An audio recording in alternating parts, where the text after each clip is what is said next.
Hey, I want to welcome our viewers on the Kennesaw Happenings podcast. We have somebody outside of Kennesaw, but Celeste Simmons said that we needed to talk to Susan. So we're reaching out down to, I think, South Georgia, but she'll tell us when she introduces herself. So Susan, I want to welcome you to the podcast. Please share with our viewers like who you are, the business you're in, and who you serve out there, and then we'll go from there. Oh, well, good morning, Pete, and thank you for having me on. I live in Suches, Georgia. It's North Georgia mountains. Been here for a very long time, native. And I started an herbal soap company as a hobby. After my horse died, I needed something to do, something to be creative with.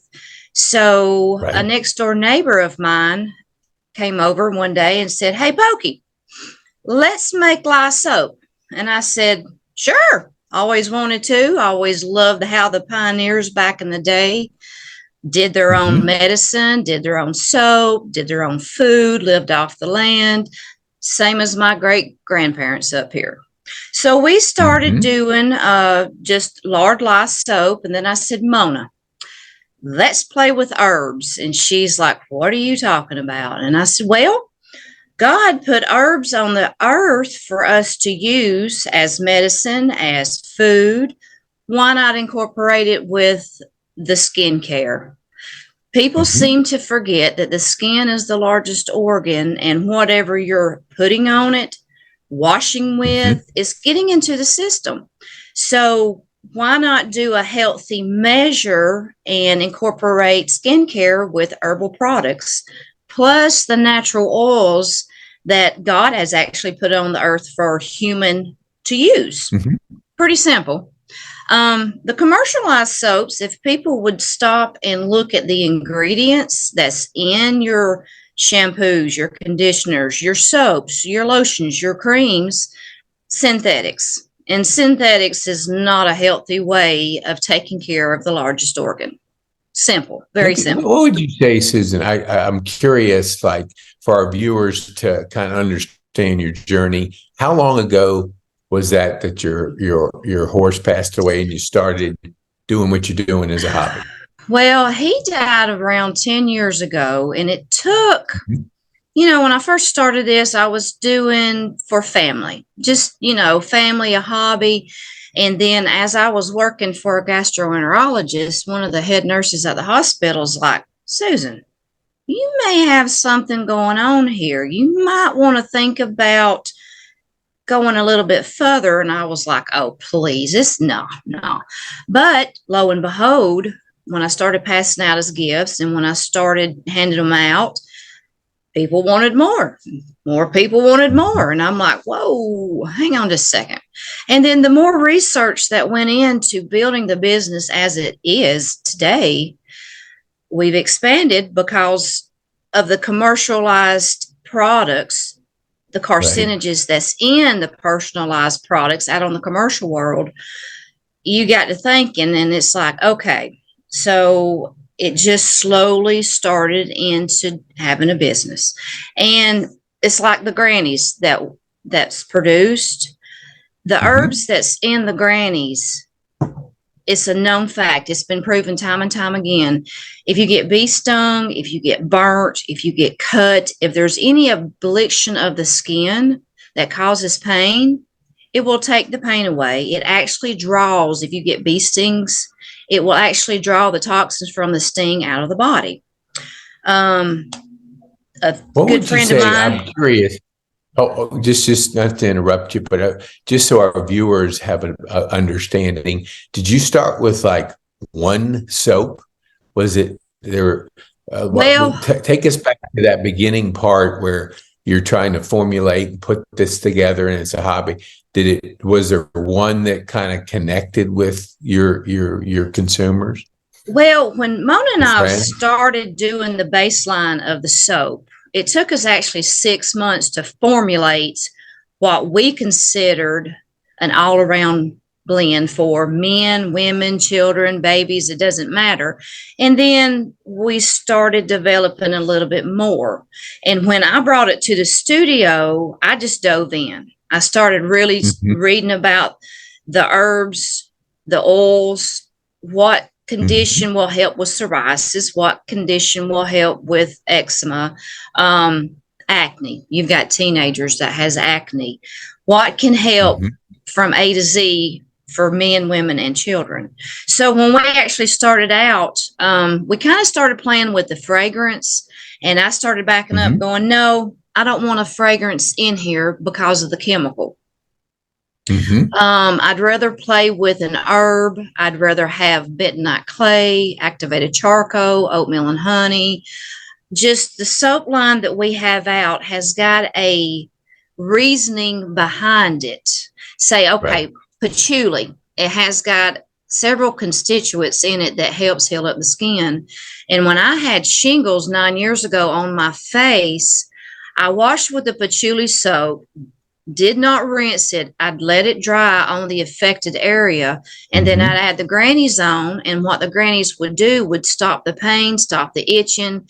And if anybody has ever had shingles, that is one of the most painful skin irritants ever. So what happened in that situation? Like, so I know shingles is a longer healing process from people I know. So what did you see when you put that on? What were your personal effects from that? My personal effects, because I had the dime size blisters. I didn't have the little bitty blisters that most people have when they have shingles. I had the really big oozing, gushing. So when I started the soap, it just like it froze. It wouldn't, even though they were leaking out, it wasn't spreading. So the soap itself has got an antiviral property in it, antibacterial, antifungus. So with all of the properties that's in the herbs, in the patchouli, it just kind of like froze the shingles where they wouldn't spread anymore. And the grannies calmed it down so I wouldn't be itching or I didn't want to touch it. But also I started packing my own herbs, and it got inside my system and just started working. How did you source that? I mean, because there's a lot to put together in a company like you're talking about. How did you source some of the things that you're describing to our viewers? Like, did you do some Google searches or did you ask friends? Oh, Lord, no. I've got herbal books. I've got tons of herbal books. And once I understood how because see, we make the old-fashioned soap, the lard de live, and then we do carrier oil with kaolin clay. And then at the end, because you have to be careful and watch your temperatures. It's all kind of a big chemistry playground up here, actually. So after the temps get to a certain level, and then you start adding the oils, the carrier oils, because with the herbs, you have to have carrier oils because an herb is usually too strong just to put directly on the skin. So when you do the carrier oils and do the kaolin clay, and what the clay does is an excellent, gentle exfoliation. And if you have issues with the skin, it helps mending any issues that you may have. And then at the very end, we put the oils, the herbal oils in, and then an herbal oil has a flash point, I guess I should say. And once that flash point is not there, you put the essential oils in, and then they have a 3 to 4 week process of cooling, heating, because it goes through different chemical exchanges. And then after 3 to 4 weeks, you have a solid, hardy bar. And these bars, they last a very long time, because when you do like a glycerin bar, you might keep it 2 to 3 weeks because it's not hardy. Our soaps are very hardy, and they do have a purpose for each bar. What would you say in your journey for our viewers to understand? I've heard before hobbies lead to a business. At what point since, let's just say 9 years is your journey, what point did you know it was a legitimate business where, hey, I think we have something here? What was it? The first year, second year, third year, fourth year? I would say sorry to interrupt you. I would say probably going into the second year. Okay.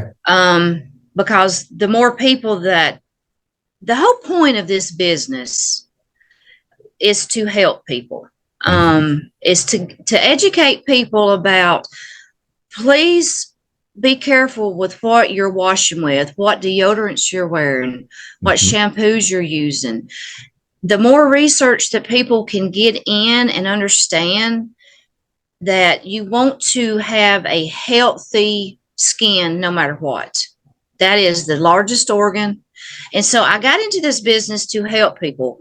And herbs and what God has put on the earth for us to use, to assemble, to manufacture, that's why I've done it. I just want to be able to help people understand how to maintain the largest organ, how to understand that you do not need synthetics, you do not need chemicals to wash the largest organ.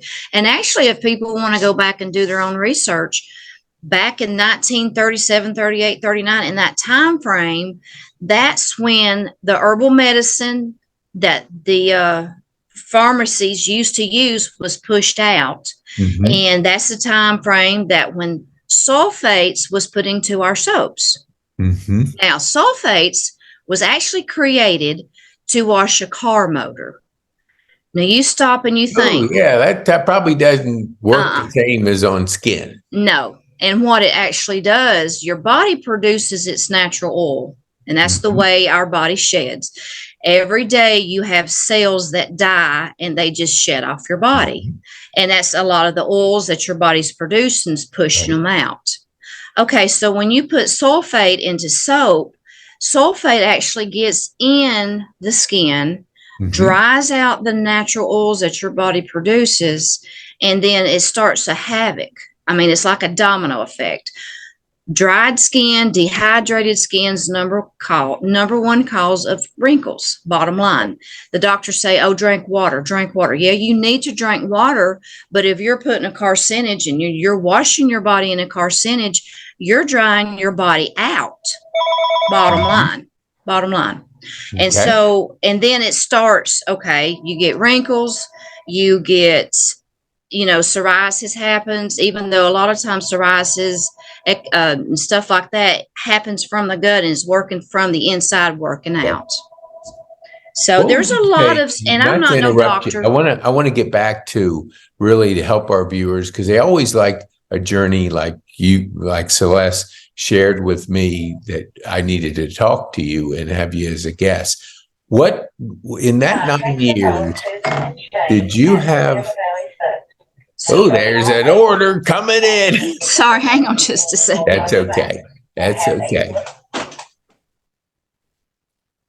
Okay, so sorry. Oh, awesome. No problem. So tell us, like, in the journey, and I've known Celeste and her business of social media, what point did you think you needed help to hire Celeste, and what was the thought behind that I can't do all of it myself? I have to find good people like Celeste. Take our viewers through that mindset that you were on. Well, starting a business, now keep in mind, I've got my oldest daughter. She'll come in a couple of days a week and she'll help put the stuff together on the computer, because my main thing is I want to formulate. I want to design. I want to create something that's going to help others.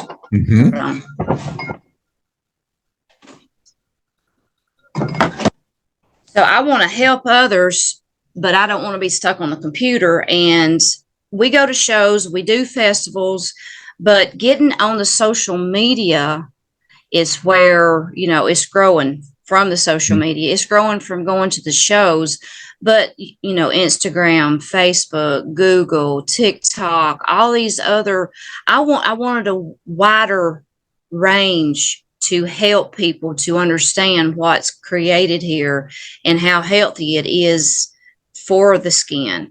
Actually, I had a lady that called yesterday from Saltee, and she was like, Susan, I bought the grannies for my husband and he kind of just passed it by. So I started using it, and she's like, phenomenal. And a lot of our products works well with animals just like it does with humans, because it's an all around natural product. And we tell people at shows, if you can eat it, if you can ingest it, you need to wear it. If you can't eat it, you do not need to be putting it on the skin. And with the oils and the herbs that we use, we cook with. It's like coconut oil. What would you say for our viewers to understand, like you at what point did you start venturing out for like farmers markets and things that a lot of people were coming to? Because you said you started off with giving these as gifts. What part of the journey did you feel like I need to be out there talking to people like at farmers market? Well, I guess it's when we started really doing shows. Okay. And the more that we would talk with people, the more people would come around. And it's like, I've got a lot of people's attention. Mm-hmm. You know, here we are educating people about the product.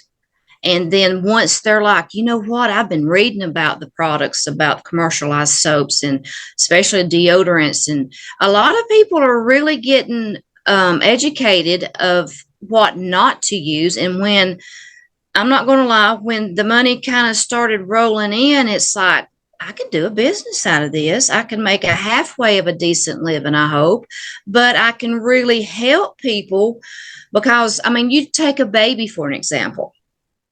You have a baby, 3-4 months old, it starts getting diaper rash. Do you want to put Vaseline on that baby? No, because the Vaseline is another petroleum product. Mm-hmm. Put a healthy oil that God put on this earth to help the skin. Right. So the whole product, the whole situation with this whole business is to help people to understand a healthy way, bottom line. And it's what God has always put on this earth. We are so dummied down and so brainwashed of what we're told to do. Sure.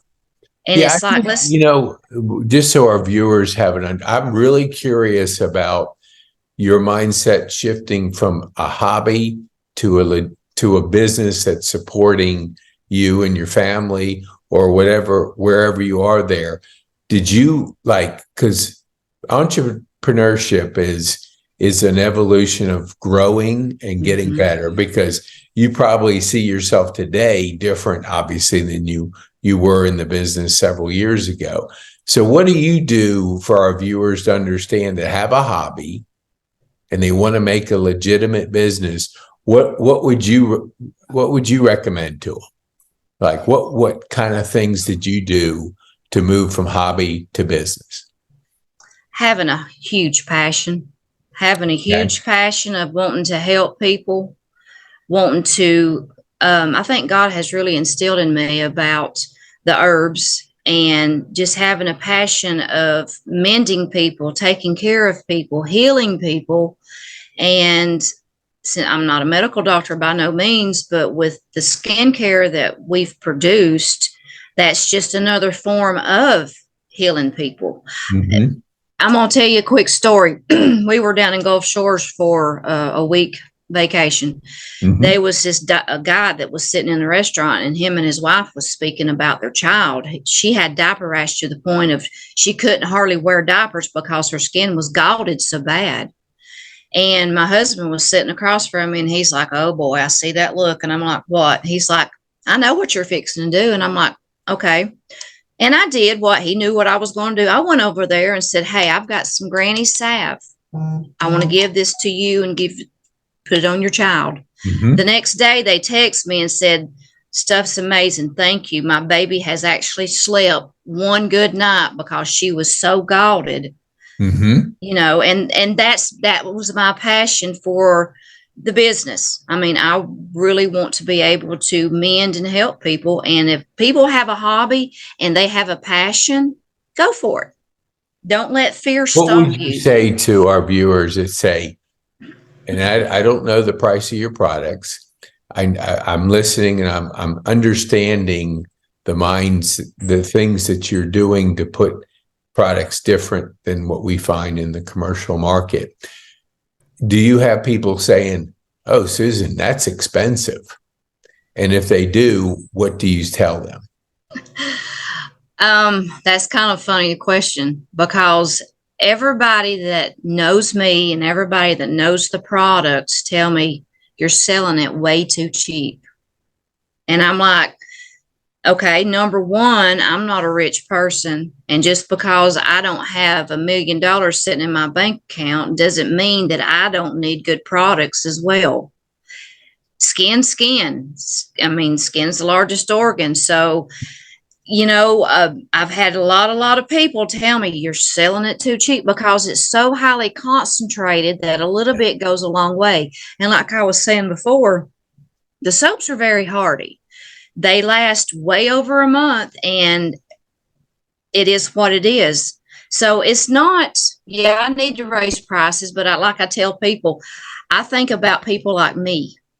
People like me want good stuff too, and they don't want to have to pay an arm and a leg to get it. So that's all I can say about that. Yeah, that's good. What would you say, like, are you like, we're getting ready to start the next year? What are kind of some of the things that you want to get involved with your business in? Is there things you've learned this past year you're going to apply to next year, so our viewers can understand the evolution of a growing business? I guess for me is, just keep doing what I'm doing, learn a little bit as I go, be more passionate. Don't be afraid of this computer. Get it out there. Just, let's see what we can do. Let's see how far we can go with this business. Because honestly, I don't have enough sense to do it, which I am doing it. But God above was like, all right, you want to help people? Let's help people. Open up the doors. Open up the door and let people try it. I've got over 800 people that's in my Shopify account that buys the products. I just need more exposure. I need this to get out so I can help people and sustain a decent living as well. Absolutely. So how can people get a hold of you, Susan? What's the best way for our viewers to try your product and be able to experience what you described on our show? Well, thanks to Celeste. She's got us on TikTok, Facebook, Google, Instagram. So the website is very easy. It's lotvsoaps.com. And then you can find us on the Facebook, the Instagram, the TikTok, all the other social media networks that she's put us out on. So people can either, we have several different stores in Blairsville, in Suches, one in Hiawassee. So I'm slowly getting out there. And since this podcast, maybe it'll help more growth to come in. Because once people try it, they do want more. So what would you like, because I would love to have you back and to go into some more questions, but I know you run a business and we want to respect your time. What would you want our viewers to take away from this podcast? Could you share your parting insight? I guess what I want people to understand about this podcast is there's a healthy herbal way of cleansing the largest organ, which is the skin. There's a healthy way of moisturizing the skin, healing the skin, and the lips too. We do lip balms. If people understood that you do not need to put a petroleum Vaseline base on the skin, on the lips, under the armpits, wherever, it's just a healthy way of maintaining your life. Awesome.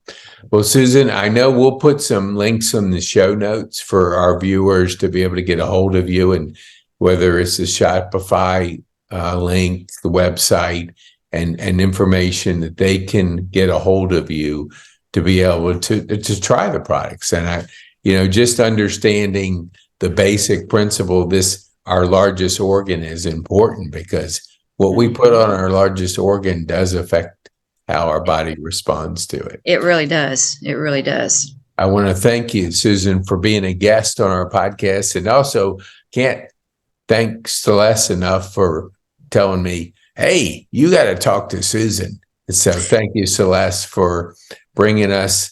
I was thinking you were in South Georgia, but you're in North Georgia. That's fine. That's fine.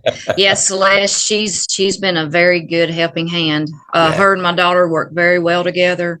And I'm so glad that she's on board, and I'm so glad to meet you too. And thank you for your time. Absolutely, Susan. Thank you. And we appreciate you viewers for tuning in and getting a better understanding of the challenging things with commercialized products and really the benefits, because we only get one body. So we might as well take care of it. That's it. Thank you, Susan, so much. Thank you, Pete. And you have a blessed day, hon. Thank you.